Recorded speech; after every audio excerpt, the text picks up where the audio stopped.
面前一起来敬拜他。邀请你将你的手机转为震动，让我们一起在神的面前享受神丰盛的恩典。神是美好的神，他在我们的生命中立定了一个美好的计划，期待我们一起在神的面前能够顺服，让我们一起来领受他丰富的恩典。恳求神帮助我们，让我们学习降服在他的面前。神的名，他是配得被高举的神。耶稣是拯救我们生命的主。透过我们的生命，在回应他的呼召里面，再次彰显神的荣美。邀请你好不好？我们一起在神的面前一起站立，一起来赞美我们的神。我们学习将我们的生命交托给主，学习成为一个降服于神的生命。我能去哪？除了你施恩座前，我降服于你施加的恩典。何等的爱，你大能手扶持我，太荣美，何等荣美！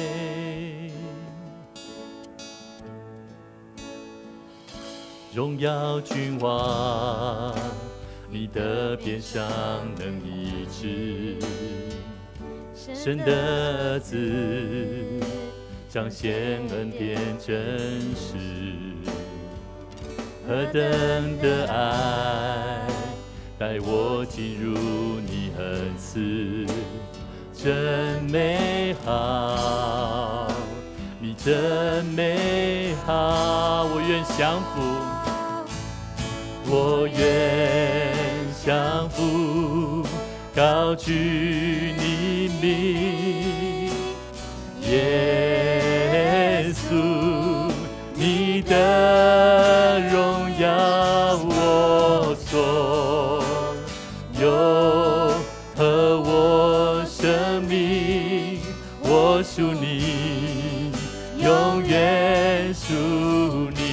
我愿降服，我愿降服，高举你名，耶稣，你的荣耀我所有，和我生命，我属你，永远属你。我们再次对主说，我能够去哪？能够来除了你的施恩宝座前，我能去哪？除了你施恩座前，我降服于你施加的恩典。何等的爱，你大能手扶持我，太荣美，何等荣美。荣耀的君王，荣耀君王，你的鞭伤能医治，神的儿子彰显恩典真实，何等的爱带我进入你恩赐，真美好，你真美好。我愿降服，高举你名，耶稣，你的荣耀我所有，和我生命，我属你，永远属你。我愿降服，我愿降服，高举你名，耶稣，你的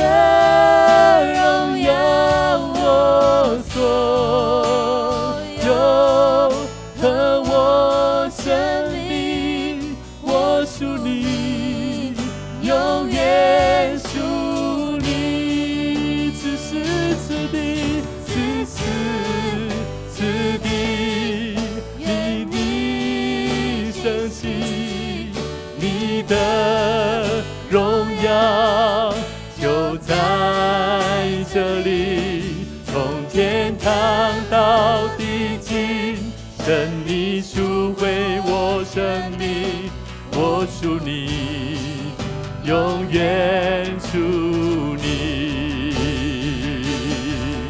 此时此地，愿你升起，你的荣耀就在这里，从天堂到地极，神你赎回我生命，我属你，永远属你。我们再次宣告说：此时此地，此时此地，愿你升起，你的荣耀就在这里，从天堂到地极，神你赎回我生命，我属你，永远属你。我愿降服在你面前，我愿降服高举你名，耶稣，你的荣耀我所有，和我生命，我属你，永远属你。我愿降服高举你名，耶稣，你的荣耀我所有，和我生命，我属你，永远属你，我属你，永远属你。主啊，让我们的生命是属神的生命，是属神的，让我们能够活出神你的样式，让我们的生命能够真真实实的活出重生得救的生命。主啊，让我们每次亲近来你，再次来到神你的面前，我们愿意把自己放下，愿意把更多老我，更多认为我们对的事情，我们依然把我们的生命交托给你，因为我们晓得凡劳苦重担来到神你面前的，你要让我们能够得着丰盛的祝福，让我们脱去一切的忧虑，让我们学习在你面前成为神你所喜悦的儿女。主啊，让我们学习在你面前愿意降服的生命，在我们生命里面开始做工，开始对我们的生命做引导的工作，让我们的生命能够再次活出神你所喜悦的样式。谢谢主，让我们降服在你的面前，看见神你的荣美，让我们学习在你的面前看见神你的荣光，指引我们前面的道路。祷告奉主耶稣基督圣名来求，阿们。感谢主，请坐。各位弟兄姐妹平安，让我们一起在神的面前，我们一起同心来做奉献。让我们在神的面前不仅有降服的生命，我们不仅宣告，也让我们一起透过行动，透过奉献的行动来回应神在我们生命当中的祝福。我们一起起立，我们一起起立，一起来做奉献的，一起来唱奉献的诗歌，奉献所有，将我们的生命学习在神的面前，能够就如同这首诗歌所说的，奉献所有是把我们的生命，把我们的心交托给主。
奉献宣告的祷告。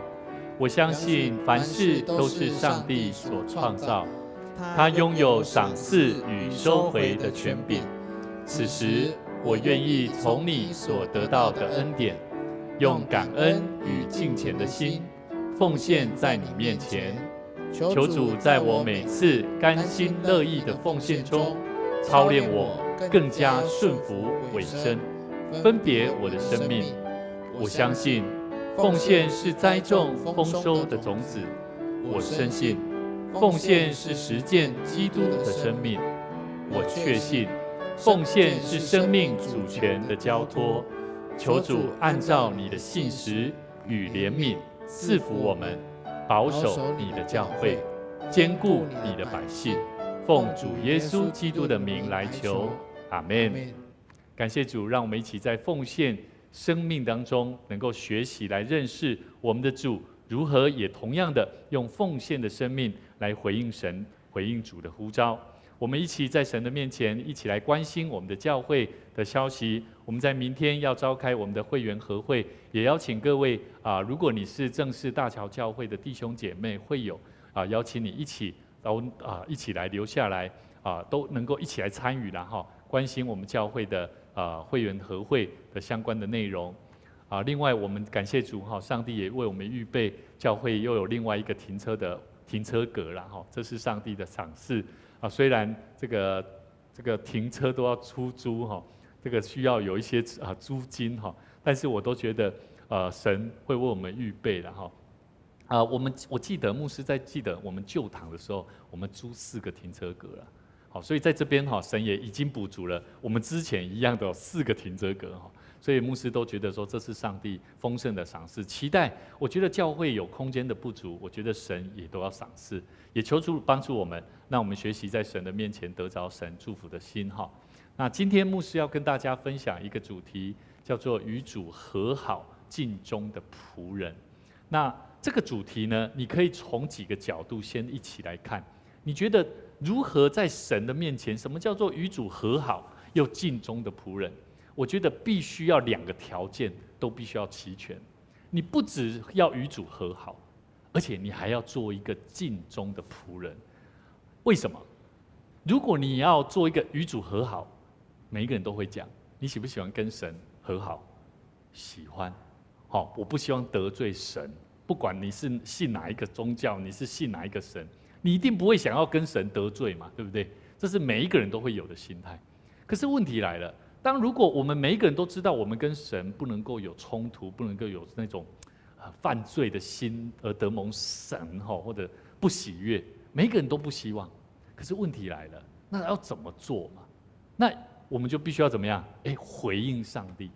所以我觉得做基督徒还必须要做好一个叫做尽忠的，就是说我不仅能够与神和好的心意，我还必须要透过我的行为，能够让人看出，让神看出上帝喜悦、让人喜悦的基督徒。所以跟你旁边的朋友、弟兄姐妹说，你是属神与主和好、尽忠的仆人。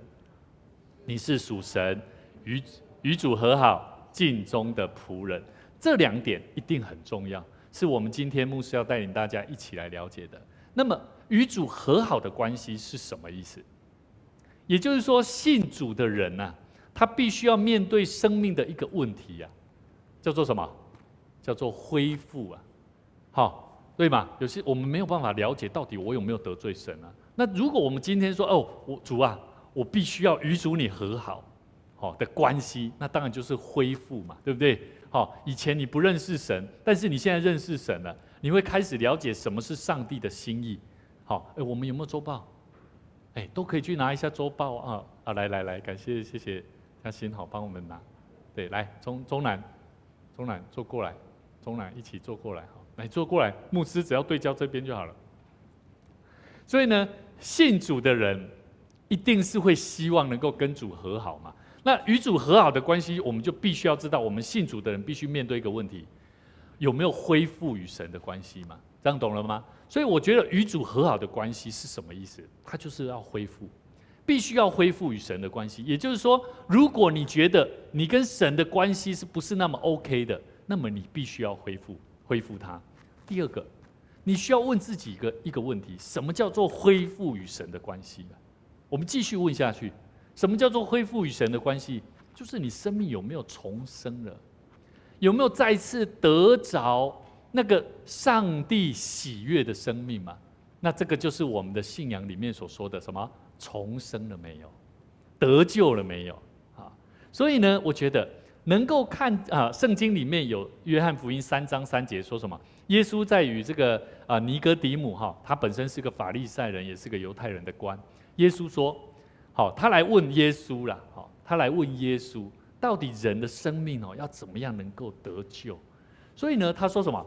耶稣说：“我实实在在告诉你，人若不重生，就不能见上帝的国。一个人如果没有重生，不能见上帝的国，那很简单，就很明确了。我们说我们要与主和好，一定会希望怎么样？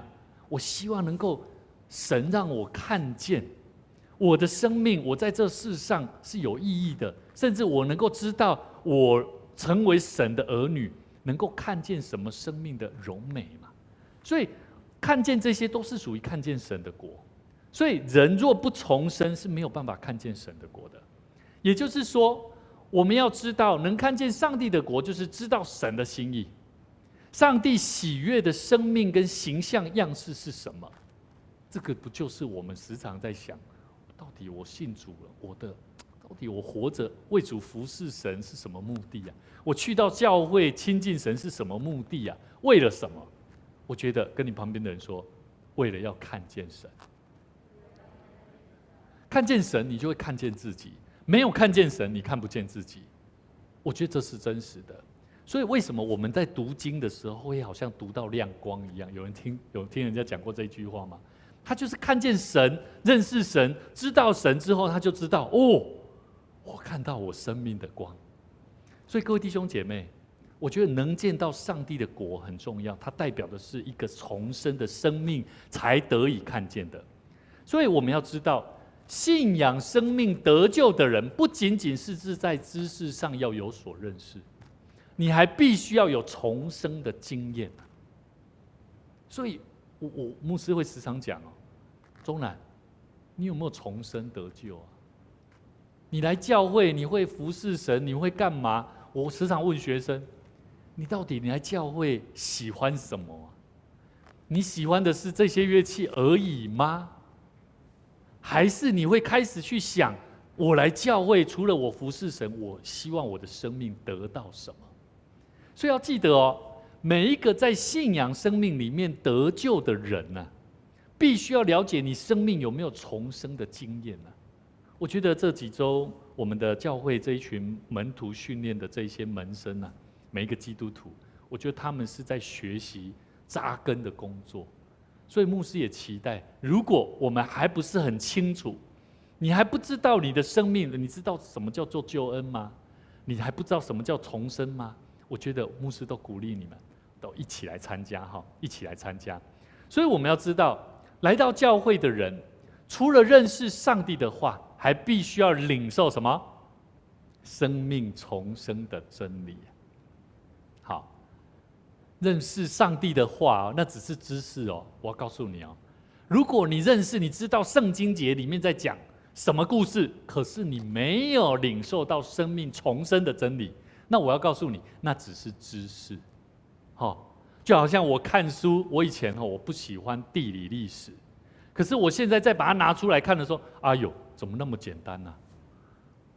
我以前怎么背都背不起来，为什么？那这代表生命已经重生，你的逻辑、你的理解能力提高了，那就跟我们的生命一样。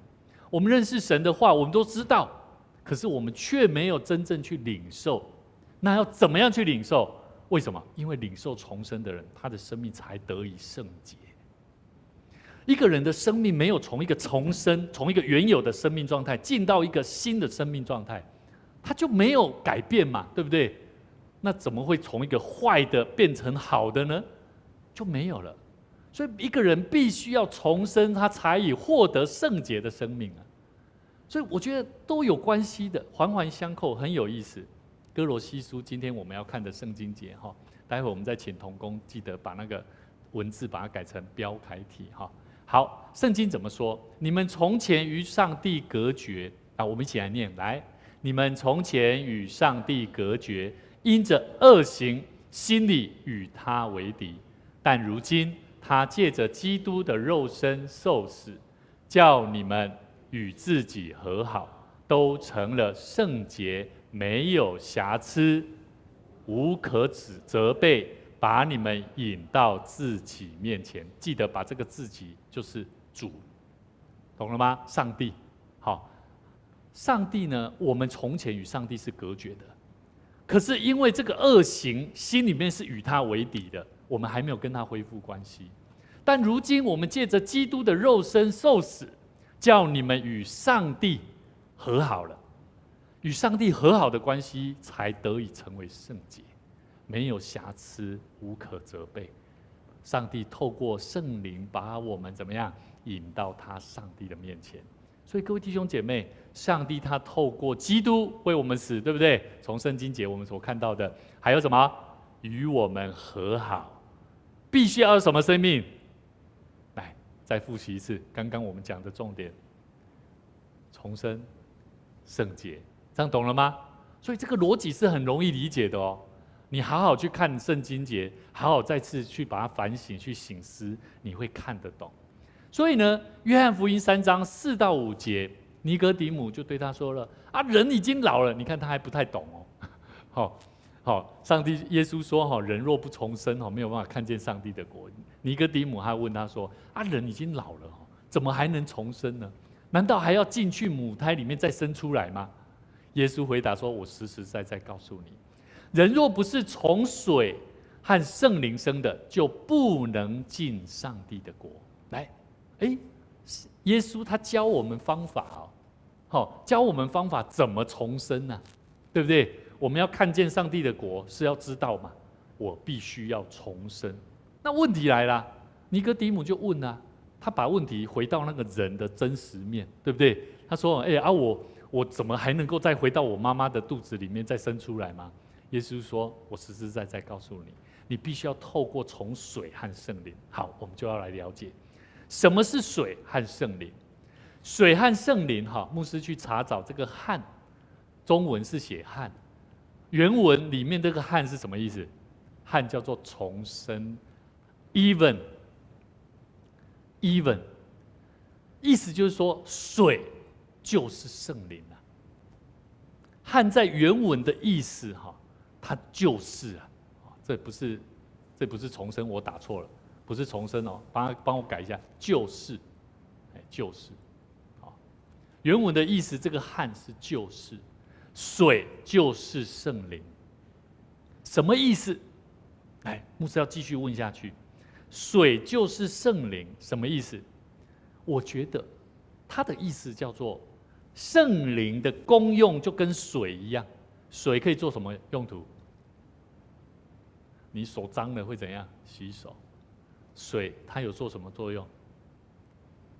清洁、洁净的作用。所以圣灵的功用跟水的功用都是一样的，叫做洁净污秽啦。所以原文他说水和圣灵是一样的，代表什么？我们基督徒为什么我们在要受洗的时候，小儿洗礼必须要牧师用水说：“好，我奉主耶稣基督的名，让你归为主的名下，让圣灵保守你的心，让你得以重生。”那个生命就是这样。所以各位弟兄姐妹，我们要知道洁净的功用，如果没有透过这个洁净的功用，一个人他是真的没有办法承接他自己所犯的罪跟恶。所以我们每一次到上帝的面前，我们要想，当我们安静在上帝的面前，我们要时常问我们自己，到底我一天的生活、行为、做法、工作、生活，到底是属肉体的还是属灵的？所以各位弟兄姐妹，我们要知道，你一天当中一个得救的生命，你要如何活出圣洁的生命？你要时常想，到底你一天当中你做了哪些事情？为什么我们今天出去跟年轻人出去，我们去抓鱼，对不对？好，我们一起活动，很开心。可是为什么有些时候我们听到有些人他讲某些不雅的话语？为什么我们都要鼓励他学习改变。为什么？因为这些话语对他的生命是没有帮助的。好，他说牧师不好意思，这是好像口头禅一样。可是我要问各位哦，如果这个口头禅认为你已经把它当作这个只不过是口头禅，那个没有关系，那我想对你的生命而言，可以改变，可以祝福你的生命，你也觉得这个没什么关系，这样懂了吗？过去牧师我很爱讲那些不好听的话，国中时期，甚至讲的比别人还难听，我觉得我很骄傲。可是我觉得这没有办法代表我的生命啊。所以各位弟兄姐妹，什么可以代表你的生命？跟你旁边的人说，你要有属灵的生命。有属灵的生命，就要有属灵的行动，对不对？所以各位弟兄姐妹，我们知道我们要跟神有恢复好的关系，你一定要有属灵的生命进到你的里面，帮助你成为一个圣洁的人，甚至带出有属灵的行动力。所以一个基督徒，他说他来教会亲近神、服侍神，他希望能够恢复与神的关系，他也祷告，他也读经了，可是他就是没有属灵的行动啊。什么属灵的行动？打从心里面生命得以改变的重生的生命，那是有危险的。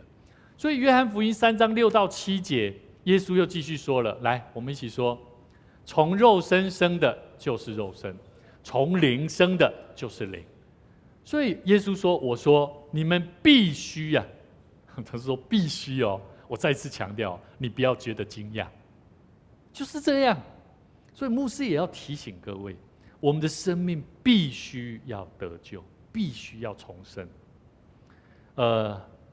有一位弟兄，他分享他的生命故事。他说，他过去还没有回到上帝的家教会再次接触这个信仰以前，他有许多的病痛。他的病痛甚至从眼睛、从他的身体、从生活当中一直在改变。我从他的身上我看出是生命的焦虑，他在找答案。但是当他重新看到自己生命的问题的时候，他发现他必须要调整自己，让自己的生命重新恢复跟神的关系，那叫做重生的生命。然后他才能够好好的为主所用。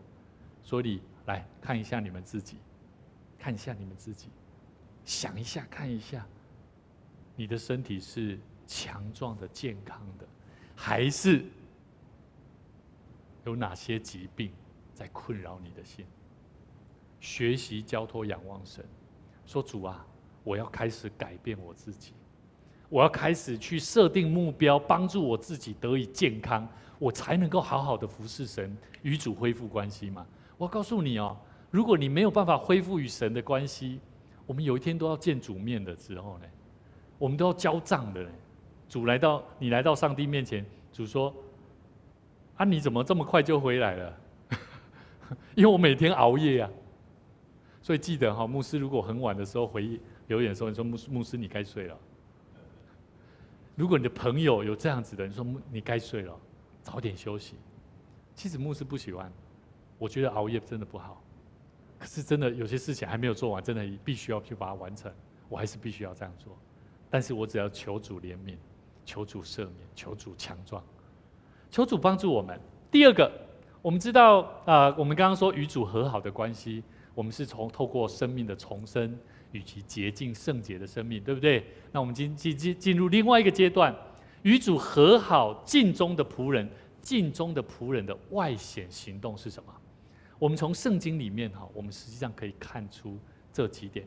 我们必须要认定信靠主，我们必须要认定信靠耶稣基督作为救赎我们生命的，甚至我们才得以跟神有和好的关系，重生恢复，然后圣洁的生命，这是外显的行动。圣经里面就有讲了。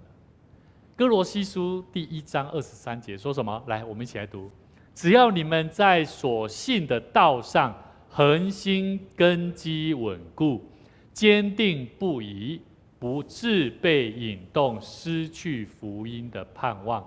这福音就是你们所听过的，也是传与普天下万人听的。我保罗也做了这福音的执事。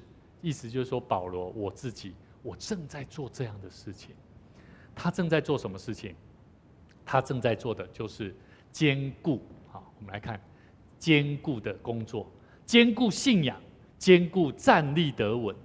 甚至呢，他把福音的盼望不动摇的心志，那叫做信心啊。所以我要问你，你对传福音的信心，你有没有信心呢？各位同学，你们的信心是单纯建立在你喜爱的事物上呢，还是你还愿意把你的生命建构在主啊？如果我可以，我要把我求学的过程里面，我也要传福音。我觉得这是不容易的，但是我相信神要大大的赐福于你。你们觉得一个亲近神的人，进入教会的学生，他的成绩功课是好的还是坏的？怎么定义好跟坏？叫做尽心有没有尽力啊？对吗？好坏不重要啊，重要是什么？有没有尽力啊？我觉得这是很重要的。如果你尽心尽力了，那真的不行，那也情有可原，对不对？可是我觉得如果一个信主的人，你还会跟神求，说主啊，我还要更好，可不可以？你觉得上帝会不会赏赐？会不会？会不会？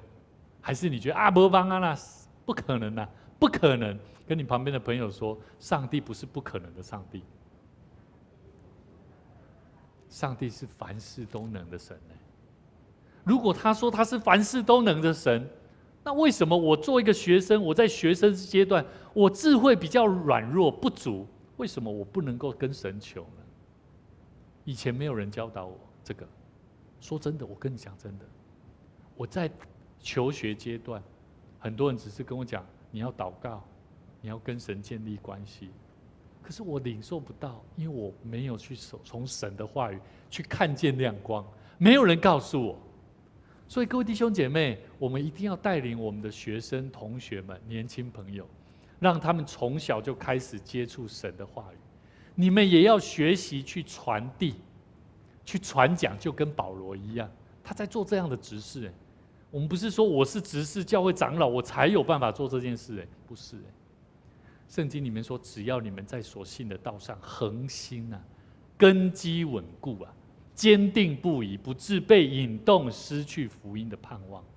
所以各位弟兄姐妹，有一位牧者，他在伯特利神学院念书的时候，那里有一位牧师走路非常的缓慢。这位牧者他做见证说，这位牧师走路缓慢的牧师，他说他先天不足，传道之后又后天不足，所以天天不足啊。好，但是呢，他的属灵的光景跟圣洁的生活，却是大大的感动另外这位牧者。当时有一位信主的工程师，他就向他的同事做见证传福音。很奇妙，他不论怎么传，他的同事总是都反对。一直到最后，这位工程师这位牧师他带着工程师去见这一位走路缓慢的这位牧者。这位牧师就对他说：“朋友，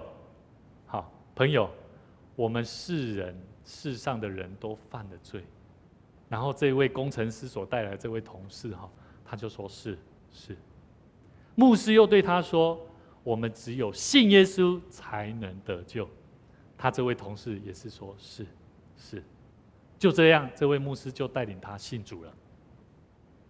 这个信主的工程师就问他的同事就问他说：“为什么我向你传福音你总是唱反调啊？但是这位牧师他对你说什么你都说是。”他的同事就回答他这个工程师朋友，他说：“在这位圣洁的人面前，我怎能不承认自己是一个罪人呢？”你知道这个故事的奇妙点在哪里吗？在很多时候，我们向人传福音，其实很多你的朋友都看出你是不是一个圣洁的基督徒啊？了解了吗？不是我们传福音没有用，是因为我们自己并没有得着那个重生的生命，就像是一个圣洁的人一样。所以各位弟兄姐妹，在我们与自己的家人与人的之间，我们在讨论生命的问题、传递福音的问题，往往不是在于探讨是非对错。我们要探讨的是，你的生命里面到底有没有灵啊？有没有什么是在灵里面，还是不在灵里面呢？很容易看出来嘛，对吗？我们很多时候长子或者是同工在讨论，你就会看出，他讲的话就是不属灵的，不在灵里面在讨论的，是在他的意念里面的。所以各位弟兄姐妹，你期待你自己的灵性是在未来有没有把握可以在上帝的面前是稳固的吗？人要盖房子要有根基嘛，对不对？如果没有基础，我觉得你没有办法盖出一个好房子。学生，如果你的基础基本功不好，那你一定要重新回去，再把你的基础功把它弄好。所以各位弟兄姐妹，牧师要分享一个很重要的一个尽忠的仆人需要有的另外一个特质，叫做勇敢。好，这位艾迪瑞肯贝克，他本身经历过3种：第一次世界大战、第二次世界大战，甚至呢，他后来在他的国家成立一个这个飞机航运的一个工厂，是一个非常有名的勇者。他曾经说过一句话，他说：“勇敢就是去做你所害怕的事。如果你不曾害怕，你就不能了解什么叫做勇敢。”我觉得一个基督徒重生的生命需要勇敢，勇敢的去做你不敢面对的事情，对吗？我明知道那是好的，我期待我也能够像他那样，可是我就不愿意去改变自己。那你觉得你自己是一个有勇敢心智的人吗？相信是没有的。这位艾迪瑞肯贝克，他的孩子说他的爸爸他说他的爸爸他听过他爸爸讲几千遍的那句话，就是我会誓死战斗到死啊。他真的是一个勇者。我一直在想说，我们基督徒，我们有没有圣经里面有一句话，这句话时常都是在告别式在用的啦。我觉得不应该放在告别式了，应该在活着的时候，我们要好好学习啊。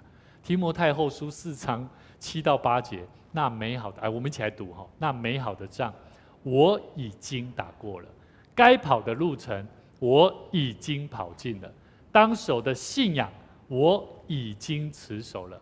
此后有那公义的冠冕为我存留，就是主公义的审判者要在那一天回报给我的，不仅给我，也要给所有爱慕他显现的人。不晓得你是不是一个愿意希望爱慕神，渴慕能够得着这个荣耀的冠冕、公义的冠冕在你的身上。我们恳求神帮助我们学习保罗他对提摩太所鼓励的话语，说那美好的仗我已经打过了。你有没有已经打过了？该跑的路你有没有已经跑尽了？是尽力跑尽了。当守的信仰你有没有持守住？求神帮助我们，让我们为主做美好的征战，传递美好的福音。必须要第一个与主和好，与主和好必须要怎么样？2个生命，重生圣洁的生命。接下来你就必须要勇敢的做一个尽忠的仆人。求主帮助我们。我觉得我们教会的，我们要时常为我们的年轻人祷告。我觉得上帝很爱我们大桥教会。我们从去年、前年，从疫情期间带领了我们这几位年轻朋友，他们开始学习委身在大桥教会侍奉神，学习在他们的课业上不断的去突破跟改变，也让他们求神帮助他们在服事的岗位上能够不断的更加的精进自己。我们相信我们的服事不仅能够让人看见上帝的荣光，也可以因为我们的服事，我们要更加的顺服神的心意，来完成福音的工作。我们一起同心来祷告。主耶稣，我们感谢你，感谢你让我们一起在神你的面前领受神你的爱。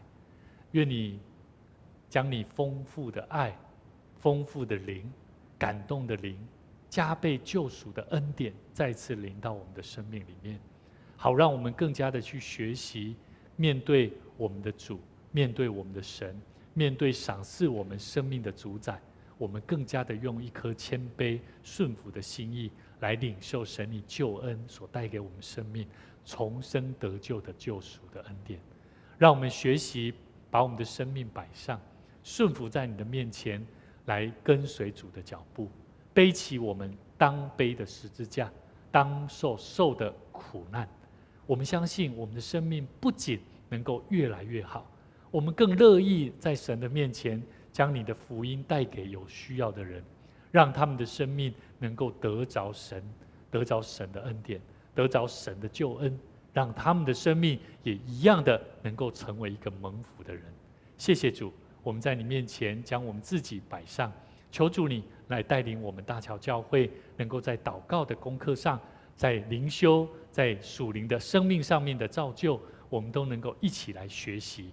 我们在你面前献上感谢，祈求祷告，奉主耶稣基督圣名来求，阿们。愿主带领我们一起在学习跟随主的道路上面，能够成为一个更蒙福的人。愿主赐福大家。我们在同一时间，每周六的晚上6点半到7点半之间，我们一起来领受神丰富的恩典。愿你平安。